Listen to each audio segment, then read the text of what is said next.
Hey, all, welcome to the Common Good Podcast. Like Pagitt here, just outside of Minneapolis. Robb Ryerse squirreled away somewhere outside of Fayetteville, Arkansas. And a Thursday edition, because we couldn't do it on Tuesday. So, last week it was Monday. This week it's Thursday. The Tuesday podcast. You couldn't do it on Tuesday because you were playing Pebble Beach. Don't bury the lead here, Doug. Let's not blame the victim here. I have a friend who's an extraordinary golfer, and took me on a little ride with him onto a golf course in Northern California called Pebble Beach. How was it? If it is a famed golf course. Yes. And it was built in 1919 along the coast near Monterey, California.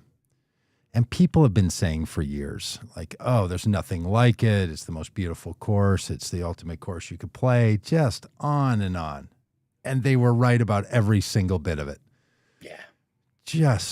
It was great. And I have been the same quality golfer since I was 16 years old as I am today, 58-year-old man. I don't know how many years that is. 42 years. Mm-hmm. I've been the same golfer, which I've become quite comfortable with. I mean, I can shoot in the low 80s or early 90s. Sometimes if the course is real tough. I played a really tough course. Played two of them out there. One called Spyglass. People are into these things. One called Pebble Beach. And I did it. Did what I needed to do. Hit 25 of the best shots I've ever hit in my life on the best golf course I've ever played in my life. Fantastic. And I'm a changed man. Yeah. Have you ever been to the Masters? I have not been to the Masters. Yeah. I had a chance to go several years ago, and it was we got tickets to the practice round. So yes. We were there for Good the enough. Practice round. Had a chance to follow Tiger Woods around Augusta, smoke a Cuban cigar at Amen Corner with my best friend. Wow. And it was absolutely fantastic. One of those, I've been to a World Series, never been to a Super Bowl, but right up there at the top of remarkable sports experiences. So I imagine playing Pebble Beach would be even greater. There are videos. If somebody wants them, I'd be glad to share them. I don't put that kind of stuff on Facebook and stuff anymore, or on the socials, but pretty great. There you go. Hey, nothing like a Thursday morning listening to two middle-aged white men talk about golf. That's right. If there was a 7-iron down the middle, it would be that. Let's talk about the time we were at the golf course that doesn't let women be members, and the time you played at Pebble Beach. Well, for sure not my normal life, but boy, what an extraordinary treat. So just the best. Had a fabulous time. And got home 9 o'clock last night from California, so that's 7 o'clock California time. But then, friend of the podcast, personal friend of ours, creator of the Julia Roberts voting booth ad, is sleeping at my house right now. But he got in at 2 o'clock in the morning Central Time. We were up until 2 in the morning, and then I had a meeting at 9. Oof. So if I look puffy or sound like I'm out of my mind, that's probably why. So glad to have you. Hey, Rob, the phrase knucklehead has been one that's been around my life. Oh, it's a fantastic phrase. I mean, it's a great phrase, right? So much so that if you were raised sort of in, I don't know, let's say Nebraska, and then you interloped into Minnesota to become the governor, you might even refer to yourself in a vice presidential debate as a knucklehead. Yeah. But it turns out that the real knucklehead in politics is the man who doesn't know what photoshopped numbers and letters look like on a photo of knuckles. Listen, the last and time we will get into this. The last time we had this podcast, I sat in this very chair and I gave the President of the United States the benefit of the doubt. You did. I did. I made the argument that the letters that were clearly photoshopped onto that picture of the man's hand were simply to highlight the symbolism. Yes. Marijuana standing for M, smile for S, the cross for 1, and then the skull face with 3 holes for 3. 3 holes, even though on his skull And- face there's 4 holes. But anyway, yes, you did. Well, You did. No, you said I- this is what they're saying, which was your Yeah. point. You're like, And no yes. one is saying you made the argument, which is true. Many Yes. people were saying Yeah. the M and the S and the 1 and the 3. If you're looking at the video version, you see this. If not, you Yeah. can Google it yourself. Those are that's a key. It's a little indicator of Yes. what the tattoo on his hand Yes. represents. Much like you as a middle-aged man asking in the group text yesterday for someone to explain the meme to you, Yes. which was hilarious to me. This is just the disclaimer. This is just Yeah. hey, this is the explainer. It's the key. You're absolutely right. I made this case.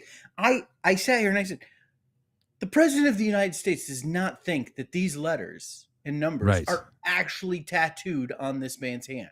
Yes. I said that. You I did. gave him the benefit of the doubt.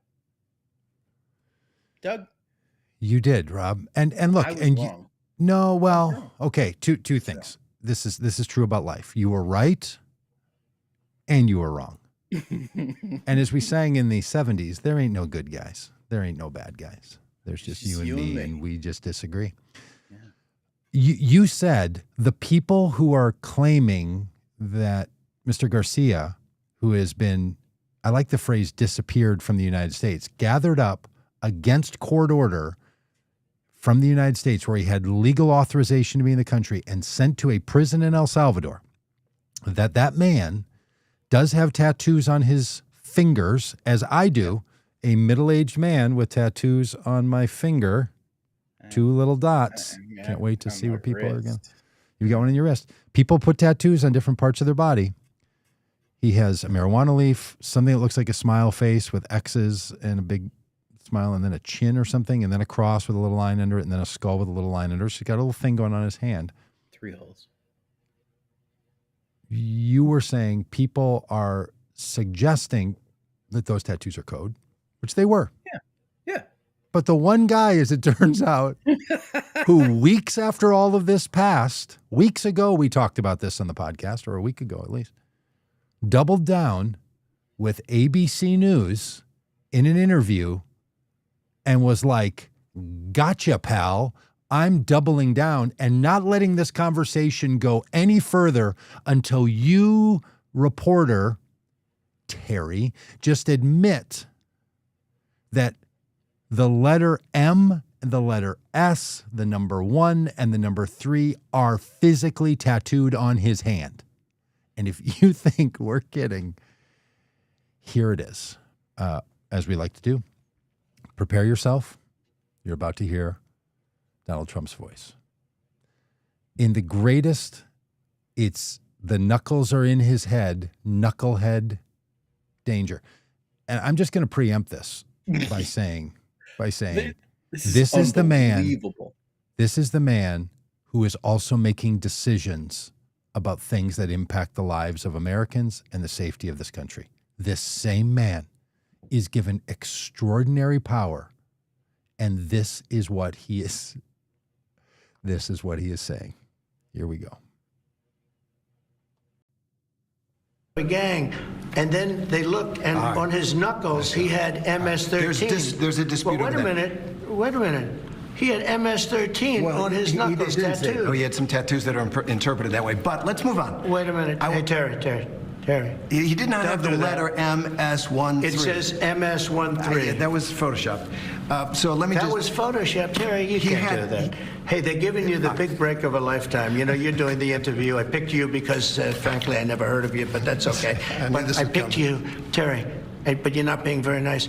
He had MS-13 tattooed. We'll agree to disagree. I want to Terry, move on to something else. Terry, do you want me to show you the picture? I saw the picture. We'll And you think it agree was to disagree. Photoshop? Well, Here we go. Don't Photoshop it. Go look at his hand. He Fair had enough. MS-13. He did have tattoos that can be interpreted that way. I'm not an expert on them. I want to turn to Ukraine, No, sir. Terry, I want to get to Ukraine. No. He had MS, as clear as you can be, not interpreted. This is why people no longer believe the news, because when it's he was fake photographed news. in El Salvador, they aren't there. But let's just go on. They aren't there when he's in El Salvador. They weren't Take a look there, at the but photograph. they're there now, right? No, but they're they're in now. your picture. Terry, Ukraine, sir. he's got MS-13 on his knuckles. All right. Okay? Well, we'll take a look at that. You do We'll take such a a look. disservice. We'll take a look at Why that, don't you sir. just say, yes, he does, and, go on to something else? It's contested. This is All the things. unbelievable. Just arguing with the man in a recorded interview on television, saying that those letters and numbers are not put on the photo, they're on his hand. The utter nonsense this administration puts out, Trump actually believes. He is the one who believes it. And look, if you're a supporter of Donald Trump, well, just take a hint from Big Gretchen Whitmer, the governor of Michigan, and just put a folder over your face because you don't want to be seen in the room with that man on this topic. Look, I supported a man to be president of the United States, Joe Biden, when he was still running, who had lost his faculties, I come to find out. And since learning that, I'm like, he should not have been running for president. We said it during the campaign. Donald Trump should not be the president of the United States if he believes that those letters and numbers right there were put on the man's hands and not photoshopped in the photo. There is no MS-13 on his hands. It is so ridiculous, Rob. And then he's arguing. And look, to Terry, what is Terry's last name? Terry Moran. Terry Moran. He just needed to say, no, they're not on there. This is not agree to disagree. He should have said, sir, you are wrong. Wrong. Bring the photo in and we will talk about it.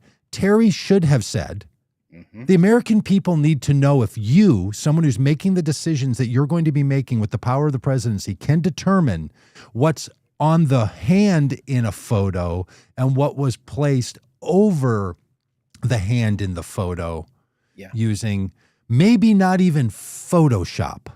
Yeah. Now, I know we use Photoshopped as saying that you add something to a photo. I wanted to talk about this. I want to talk about this. Photoshop has entered the lexicon of words like Kleenex, Q-tip, Xerox, big balls, Google, that are brand names that stand for the whole category. And I just want to welcome Photoshop to that group. How wonderful. Photoshop is a brand name that is now being used for the whole because it's likely that this as a verb superimposed by a program like MS Paint. MS Paint, I was going to say, is what I heard somebody say. But like if you search something up on the internet, you say you're Googling it, whether you use Google as your search engine or not. When you put the letters MS and the numbers 13 on a picture of someone's knuckles, you superimpose them on there. It is now called Photoshopping. And truly, I just want to welcome Photoshop to the category. Q-tips welcomes you. Kleenex welcomes you. Xerox welcomes you. All of these brands that are actually, have categories are so prominent that they've become the category. Welcome Photoshop. And the idea that Donald Trump can't tell the difference. I was surprised he knew what Photoshop was. I don't know that he does. He said, you think it was Photoshopped? Like you think, look, honestly, he may think like he did in your very astute assessment about what asylum seekers are, having confused it with insane asylums. So they were people being sought by asylums, and then they're led into the United States. That's why he goes into the Hannibal Lecter thing all the time. Yeah. He may not actually know what Photoshopped is. But here's the worst part. Is he 79 years old, 78 years old, 81 years old? How old is he? He's an elderly man who cannot tell that a photo he has in his hand has been changed by someone adding something to it. Like when we do with our photos, where somebody will write on the back of it a little note, like taken, July 24th in 1996. The fact that he's needing to make decisions about really important things. This is why this matters. If you think we're just picking, because look, the last thing any of us should do ever is compare your very best against your opponent's very worst. That's right. This is Donald Trump's worst for just being able to know what's going on. This is why he probably had a dementia test 6 years ago, because his inability to see it himself and say, well, I know those letters M, S, and 1 and 3 aren't there. But he doubled down in this interview like, this is what's wrong with the media. This is what's wrong. Why can't you just admit it? Because it's not there.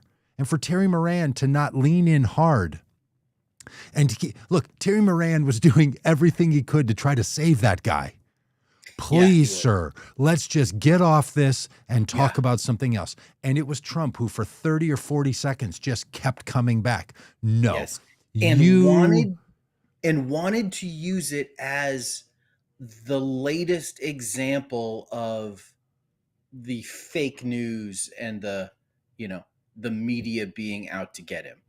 Like he wanted to, he's got a narrative in his head that that the news media hates him and publishes stories that are untrue simply to hurt him. And when he could not ascertain that Terry Moran was trying to protect him in this, what is Mike Stavlin doing listening live? I just saw that Mike Stavlin, the heartbeat of the audience of the Common Good podcast, audio version. It's, I mean, now Yabbits and Mike Stavlin are here together. It stopped me mid-sentence when you put up that comment and I saw that Mike Stavlin was me too listening live. That is just shocking. I couldn't not click on it. Hello, Mike. Donald Trump. Now I'm nervous. Could not. Yeah, that's right. Pressure's on. Donald Trump could not recognize that Terry Moran was trying to change the subject as a way of protecting him. Instead, he shifted to the only narrative he has in his head, and that is that the media is out to get him and it's fake news. And he immediately shifts into his insults. If Terry Moran he said you're not being nice. If Terry Moran had been a woman, he would have said you're being nasty. Because that's what he says to female reporters who asked him questions. He says he gets this insult. I've never heard of you. Come on, you've heard of Terry Moran? Like, come on. Like though, I mean, Terry's, he's looking a little gray. His hair is graying. He's been around. Yeah. And then he's like, he's using this as the latest example of how the media is out to get him. And he is coming off as utter ridiculousness. Do you think, Rob, anyone now in his world said to him, as he likes to say, sir, you have to stop saying that? The country's now going to know that something that was added for interpretive purposes, MS-13, is not on his hand? Or do you think they're all just needing to let him keep going down the road, because he will keep saying it?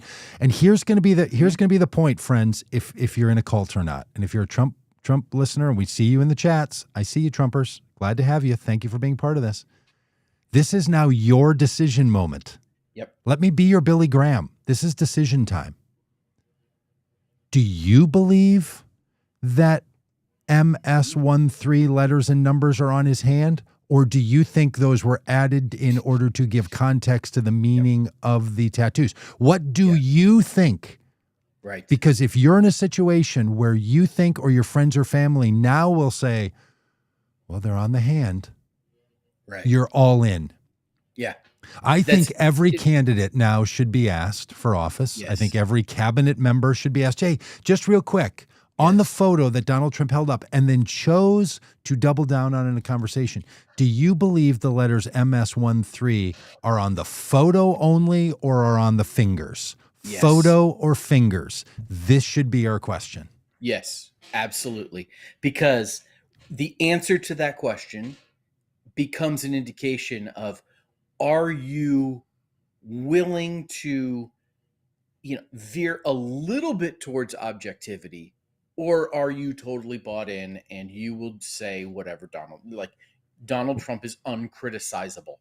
Yeah, whatever he tells you is what's true. And these are the same people that will say, oh, well, I wish he would tweet differently. Yeah. Or, sometimes kind of the words he uses aren't, but, I just really like his policy. Yes. These are the same people that won't be able to say MS13 are not actually on these knuckles. They're not on the fingers. They're on the photo. I feel like Billy Ray right now. Yeah. Everything you should say today is fingers or photos. Hey, look, that's a little insider commentary for us. I like it. The problem with all of this is, and let me take it back to Joe Biden. I'm going to lean in. There's many jobs a president has. I'm just going to use a sports analogy because this is America. Yeah. Golf? Catchers in professional baseball do have to catch the ball. Yeah. They do have to read a pitcher's ability and a batter's swing and call pitches. They also have to throw the ball to second base. Yep. If you're not great at calling pitches, you can figure that out. If you're not good at catching the ball, you're not a catcher. But if you can't throw a guy out at second base on a steal or a swing and a miss, you're not doing the job a catcher has to do. When people tell me, well, Joe Biden was completely capable of the policy side, he was sharp, he was on it. I heard Anthony Blinken talking about this yesterday on another YouTube channel. He wasn't on ours. There's other YouTube channels. And Anthony Blinken I needed to explain to you that Anthony Blinken, former Secretary of State, was not on our podcast. He was on another YouTube channel. You're welcome for that, man. Does he have his own? No, he was on the Bulwark. Oh. He was like, saying, look, every decision that was made for policy was made by the president because that is how it works. And then the interviewer was saying, yeah, but there's another part to the presidency. He has to articulate to the American people. He is the spokesperson. We actually even have a little catchy phrase. You have a bully pulpit. That's part of your job. You don't catch the ball and then not be able to throw it back to the pitcher, or even worse, not be able to throw a guy out at second base. You have to do all the parts of the job. If you think Donald Trump's policies are so good, but he can't tell the difference in this photo, I want to encourage you to consider that disqualifying, because he's going to be making decisions that are far more complicated and take far more insight than being able to tell the difference of the photo. Can you really trust this to a man to have the nuclear codes when he can't tell the difference and doesn't have the judgment or the counsel around him to tell him when he's wrong? This is the problem. It became clear Joe Biden couldn't do the full job. It's clear Donald Trump can't do the full job. There's just some things you can't be this dumb about. Yeah. And look, not only not knowing, but then arguing the point. Then you argued the point where everyone watching has to be thinking, Oh my gosh. I mean, look, his press people around him and others just had to be saying he needs to, if he asked you to go get the photo, don't get the photo. Right. I bet they begged ABC to cut that. Yeah. Yeah. Absolutely. He's a knucklehead. He's got knuckles in his head. Stunning. Photo, not fingers, friend. Yeah. Doug, while you were ranting with your big head in the camera, you went big face in the camera there. I went big face. I got close. I learned a little piece of trivia that I did not know. Huh? Were you ready for Googling? this? Were you Googling while I was face close ranting? I was on X. I was on Twitter. You were Xing? What do you call that? Xing? Do you call it Xing? What do you call it? What's the Do you remember Iron Stash?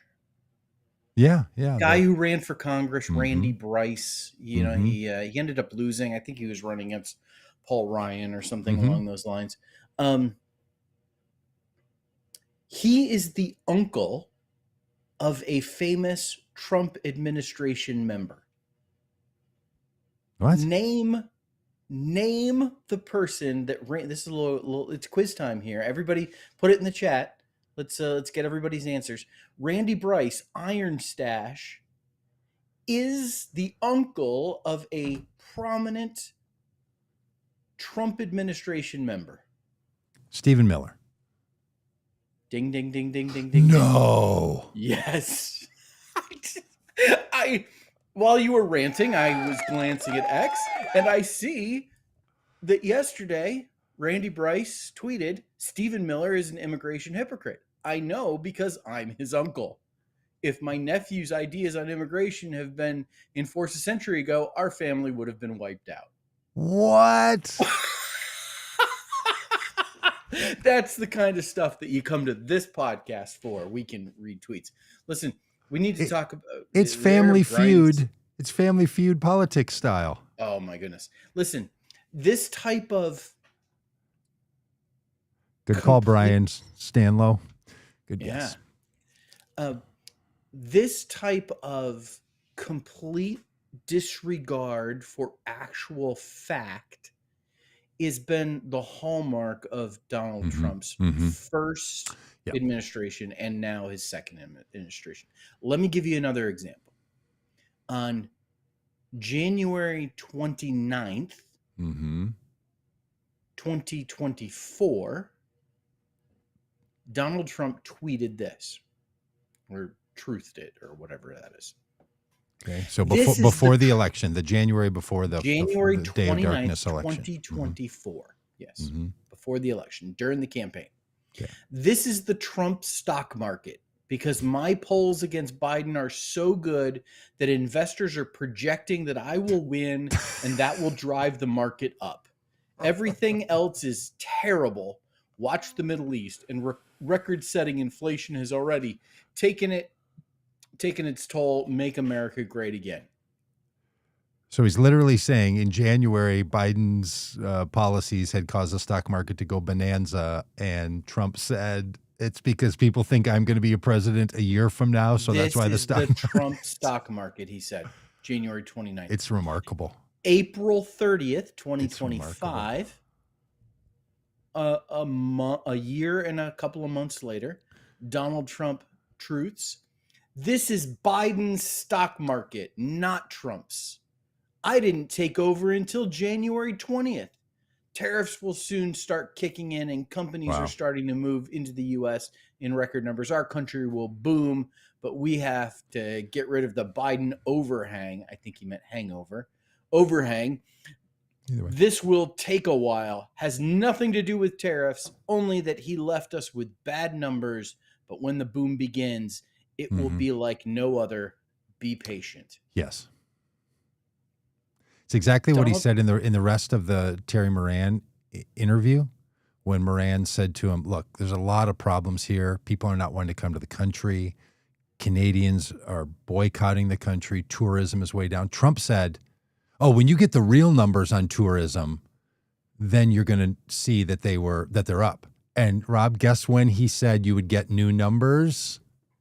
6 months from now. Yeah.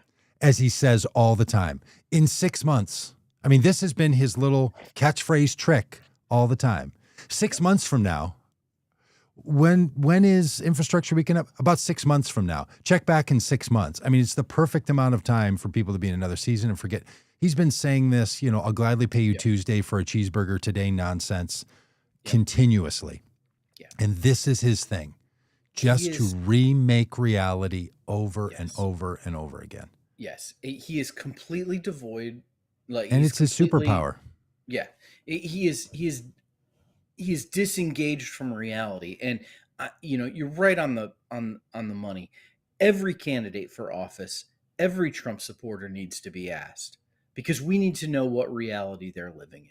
Are they living in this Trump created bizarro fantasy world, or are they living in the real world that is every single day being impacted, being hurt, being life made more difficult and more expensive because of the policies and the actions of Donald Trump? Because if you don't think past behavior and past capacity shows future action, well, okay, fair enough. And look, if you're somebody like Rob was saying a few minutes ago, I like what Trump does, I don't like what he says. Okay, that's part of the job, only part of the job. Are you comfortable with a man who firmly believes that photo has MS-13 on the knuckles and not on the photo? It's so stupid. It's so utterly ridiculous. And Trump brought it up. Do you know who didn't bring it up? Terry Moran. Trump was like, I'm doubling down on this. He brought it up and then went down and down and down and down. And I guarantee you there are people. Here's what people will be saying today. I'd love to see it in the chat even. Trump was not saying the letters MS-13 were on there. He was still saying the tattoos mean MS-13, like words in another language. So he wasn't saying the letter M and the letter S and the 1 and the 3. And when Terry Moran said interpretation, Trump is saying, no, those are symbols that mean that. Not they're gonna try to explain it away so that Donald Trump doesn't have to own up to the fact that he said the letter M, the letter S, 1, 3, clear as day, no interpretation needed. Those letters are there. It is an indicator. And if you think that Donald Trump is so gifted and so blessed, and we should, as the press secretary said this week, if you're feeling bad about the economy, just trust Donald Trump. Does this make you trust the guy? Maybe you should trust him when he said, hey, because of the tariffs, maybe your kids are going to have to get a few less Christmas presents. A few less Christmas presents. That's the answer. Do you know what that should sound like? Let me come up close. You know what that should sound like, Rob? Wow. Coming in. Here I am. You know what that should sound like? Turn your thermostat down. Anybody old enough to remember the years Jimmy of what Carter was referred to as malaise? That the answer to the energy crisis was turn your thermostat down. The answer to the 9/11 attacks was go shopping. Maybe your kids should have less gifts for Christmas because we're making America great again. By you paying more for products you buy, and if Amazon lists that price, we're going to call it a hostile political act. Yep. You should be proud that things are more expensive because, of course, China is paying for it. Yeah. Or India, or that little island with the penguins. Yeah. And that tariff fee or import fee that's showing up on your Temu bill, or, whatever, that's not that, no, the countries are paying for it. No, he's once again, we have clear reality before us. Yes. MS-13 are on the photo, not the fingers. Joe Biden was responsible for the stock market in 2024. Donald Trump is responsible for the stock market in 2025. Wow. The countries I'm not where sure the any tariffs president's are responsible for the imposed, stock market, but go on. sure, yeah. But if we were going to assign Yes, that's it. responsibility, That's it. Yeah. the countries where the tariffs are imposed are not going to pay those tariffs. No. They're going to impose those price increases on their consumers. All of these things are reality, Yeah. and Donald Trump is pitching us fiction. Yeah. He's pitching Like, his photo, not fingers. Yep. It's unbelievable. Hey, and Doug, just we've just got one breaking news. just one last thing on tariffs, just for one quick minute. Yeah, no, we've got breaking news. It's exciting. Do you remember when the tariffs were all about fentanyl negotiation? Why is he putting tariffs on Canada? He's not going to actually put them in place. He's negotiating fentanyl protection changes. Yeah, because When was the last time you heard any of these people? Now it's all about we're trying to bring jobs back to America. So what I heard what I heard 100 days ago was the tariffs are not going to stay in place. They're a negotiating tactic to change fentanyl policy from Canada. Then they're saying we want tariffs to stay in place so that countries start making products in the United States. So was it threaten tariffs to change policy but don't put them in place, or we want them because that's what's going to move manufacturing back to the United States? It's literally one or the other. And be a both and person, but not on everything. Because you can't be, we're not putting them in place, it's just negotiating. We want them in place long term, so we bring manufacturing back.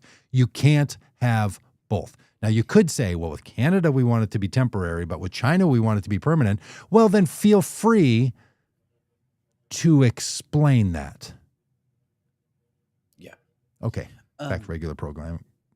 Well, no, not regular programming, Doug. We've got breaking news. Okay, what happened now? And it's right in line, because what did Donald Trump tell us? He only hires the very best people. Sure he does. Yeah, he does. Yeah, the very best. He is so good at hiring that he had a whole television show about it. Good line. Okay. National Security Advisor Mike Waltz, Yes. not Walls. National Security Advisor Mike Waltz is reportedly leaving the Trump administration following a bombshell report in The Atlantic that revealed he accidentally added a reporter to a group chat discussing highly sensitive national security matters. Oh, so turns out it was a big deal. Yeah. Remember when they told us, no big deal, nothing was done wrong, no violations, nothing to see here, just move on. Yeah. For those that might not remember, Mike Waltz, who was a congressman from Florida, who left Congress to become national security advisor in the administration, he had a couple of scaramucci's here in his term as national security advisor. He left a cushy, safe job in Congress to become national security advisor.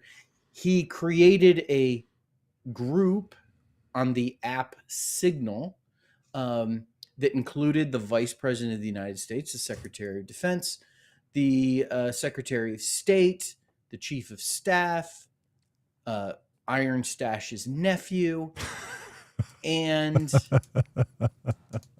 a reporter. And in that group chat, the very tattooed Secretary of Defense Pete Hegseth gave updates on first of all, J.D. Vance, the Vice President of the United States, and the Secretary of Defense debated the timing of a proposed attack in Yemen by the United States on Houthis who were, clogging up some ship trade route or something in the Atlantic Ocean. And then Pete Hegseth shared information about the attack, maybe before it happened, maybe while it was in progress, but clearly not the type of thing that you should be sharing over a app like Signal. As the Secretary of Defense. Yeah. Mike Waltz is the guy, the national security advisor, who created this insecure group on the app Signal and added a reporter to it on accident. He's the guy that created it. He is also now the guy taking the fall for this. Now, granted, he absolutely should. He should not have created that group. And Pete Hegseth, the Secretary of Defense, also should take the fall for this as well. And there's been, reports that he could be on his way out as well. But here, Mike Waltz, getting some accountability, getting what's coming to him. Yeah, and look, Mike shouldn't have created the group, and Pete shouldn't have used the group. And neither should JD. Neither should, what stands for what? James David? I don't know. Neither should James. Shouldn't have used the group. Neither should Steven. The guys, the cats, the guys hanging around, shouldn't have used it. Pete Hegseth shouldn't have also used Signal with another group that included his lawyer and a PR company and his family members. Pete Hegseth should not have asked the IT department at the Defense Department to put in a non-secure internet connection so he could use Signal from the office on the Wi-Fi, which he did. Should he have turned part of the office complex at the Pentagon into a makeup studio, which he did? Okay, fair enough. But he shouldn't have put in non-secure internet for the very purpose from the Pentagon of using non-secure communication. These are people who, as the phrase goes, think it's on the finger and not the photo. You know that phrase, not the smartest or not the brightest bulb in the package or not the sharpest knife in the drawer. The phrase, they think it's the fingers, not the photo. That's now a phrase that people use to say the person's a moron. I've heard that said. Lots of people are saying it. I've been hearing it all morning. Yeah. It's so. It is the new indicator of when you want to communicate that someone is a knucklehead. Okay, can we bring up the judge in Milwaukee? Oh my heart, yeah. This is serious talk. What was she doing? If you don't know the story, come on. There's a judge in Milwaukee who was overseeing a case that involved somebody who was in the country without documentation. When she was told that there were ICE agents outside the courtroom that were there to detain that man, separately from what her case was about, she told her staff to go tell the ICE people to meet him down in the lobby or something, and then communicated to the lawyer and to the person, go out this other back door. Yeah. They did. The ICE agents went out front, ran down and caught him, got the whole scoop from them, came back and arrested, had the FBI arrest the judge. What is she doing? This feels like a hot take from you. Oh, no, look, I will. I'm glad to help people do that because I'm not a sworn federal judge. Her job requires that she not interfere with law enforcement. Now, I think the Trump administration is using deportations in terrible, wrong ways. But if someone is rightly able to be deported from this country, and that needs to be determined when the person is apprehended and when a case is brought against them. It is not her job. The due process is not her job saying skedaddle out the jury door. That's maybe what we could say is in the same way, it is not the Trump administration's job it is not due process when the Trump administration preemptively decides that people are guilty and ships them off to El Salvador. Maybe it's not this judge's job to preemptively decide that this person is not guilty and should be heading out the jury door. Yes. Come on. I mean, the fact that I don't know if people are arguing on her behalf, but when I heard that they arrested a judge, I lost my mind when I found out why. It's like, oh, you know what? You know what? I was in California this last week before I played golf. Yeah. And there was a headline in the paper down in Irvine about a judge who was convicted of killing his wife. Oh. Judges Commit crimes. do criminal things. Mm-hmm. So too. President.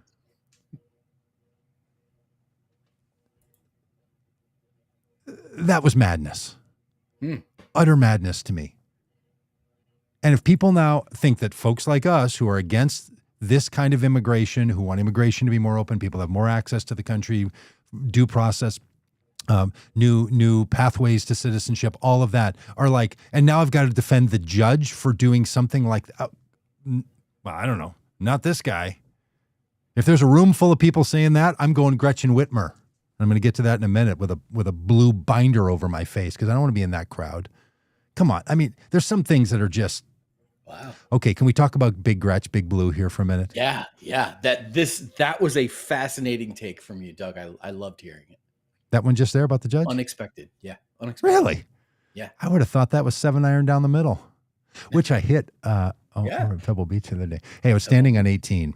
Hole 18, the famed 18. I mean, you've got a tree in the middle. You've got a ball in the ocean. You've got a par 5. It's got a long bunker along the left side and a cliff right into the ocean. The ocean waves. You have to kind of almost hit it over the corner of the trap with the ocean. 12 yards there. It's blowing the wind. It's Tiger Woods. Hey, who hit it square down the middle?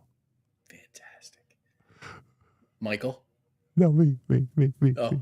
Michael put it in the water. Square down the middle. Just shanked it right into the ocean. Unbelievable. That's what I would have thought that hot take would have been, was just, nerves of steel, stepped up, all right, pulled out the driver, hit it 260 down the middle. Boom. Let's see you play the sand wedge out of the trap here with a Big Gretch take. Okay. So on my second shot was then perfect. My third it's a par 4. My approach shot to the green hit 3 feet short and clipped the bunker, and I ended up in the bunker. So I did take a sand wedge and get out of the bunker. Okay. I'm a big Gretch fan. Yeah. You're a big Gretch fan. I understand the situation she's in. She's a governor of a state. She's not primarily a political operative. I get it. Her state voted in majority to elect Donald Trump. Yeah. They also voted in majority to elect a Democratic senator. So there's a lot of crosswinds, as the golfers like to say. Oh, and let's golf, Susan says. Hey, Susan, 4. Here comes one more. It means heads up in golf.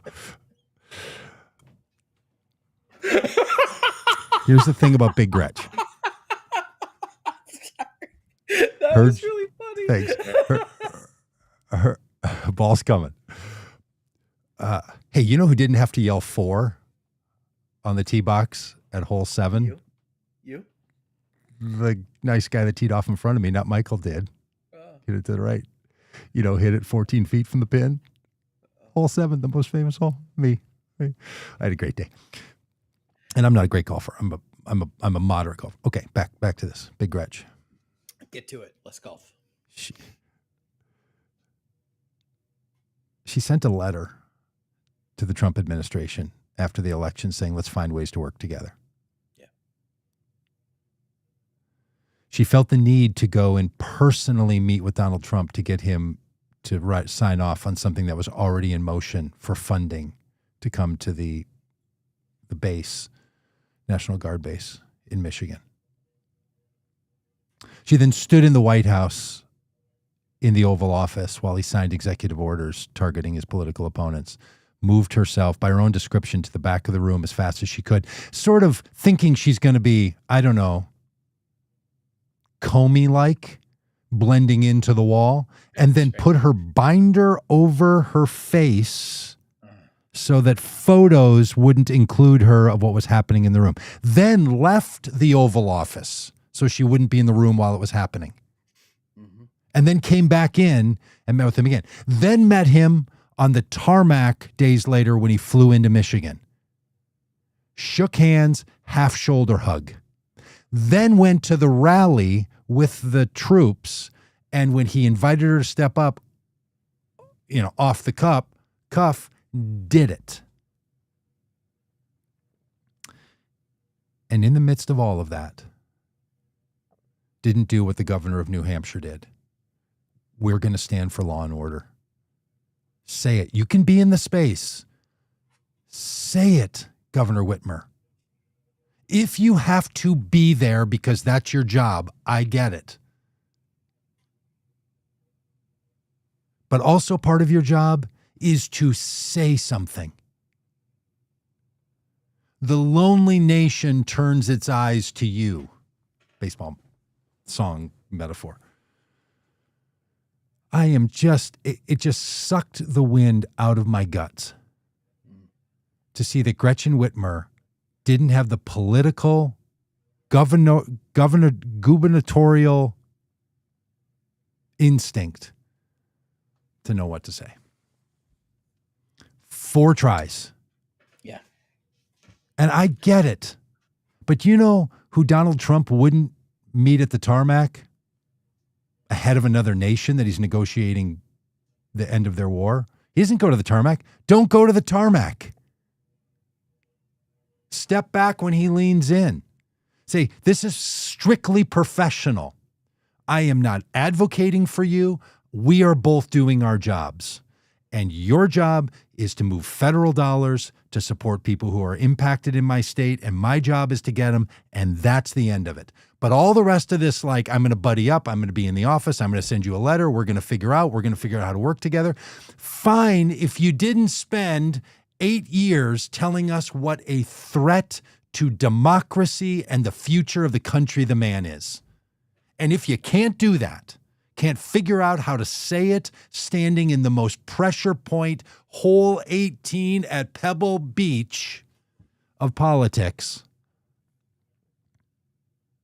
thank you for your service.